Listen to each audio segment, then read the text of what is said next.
NDA సర్కార్ ఏర్పాటుకు ముమ్మర ఏర్పాట్లు జరుగుతున్నాయి. భాగస్వామ్య పార్టీలు అన్ని కలిసి ఎన్డీఏ ఏకపక్ష నేతగా మోదీని ఎన్నుకున్నాయి.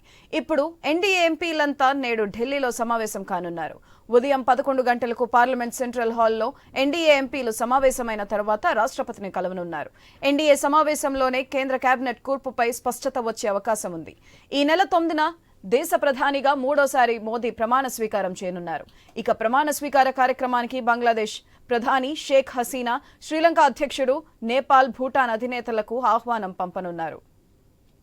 దీనిపై మరింత సమాచారం మా ప్రతినిధి రామకృష్ణ ఫోన్ లైన్ ద్వారా అందిస్తారు. రామకృష్ణ, చెప్పండి. మరికొద్దిసేపట్లో ఎన్డీఏ సమావేశం జరగబోతుంది.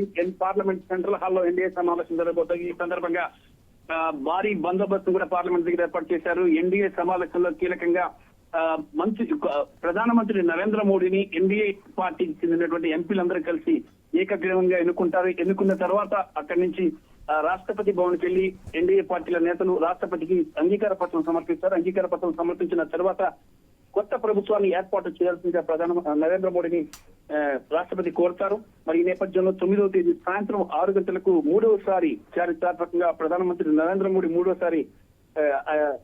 ప్రధానమంత్రిగా ప్రమాణ స్వీకారం చేయబోతున్నారు. మరి ఇది నిజంగా చాలా గొప్ప విషయం అని చెప్పాలా. 3 సార్లు ఇప్పటిదాకా ఎవరు చేయలేదు. తొలిసారిగా ఇలా ప్రధానమంత్రి నరేంద్ర మోడీ మూడవసారి ప్రమాణ స్వీకారం చేయడంతో అట్టహాసంగా వేడుకలు నిర్వహించబోతున్నారు. దీనికి సంబంధించి ఎన్డీఏ సమావేశం జరుగుతుంది. అలాగే ఎన్డీఏ సభ్యులకి ఎవరెవరికి కేబినెట్ బస్సులు ఏమేమి ఇవ్వాలి అనే అంశానికి సంబంధించి కూడా ఈ రోజు ఎన్డీఏ సమావేశంలో నిర్ణయిస్తారు. Right, thank you Ramakrishna.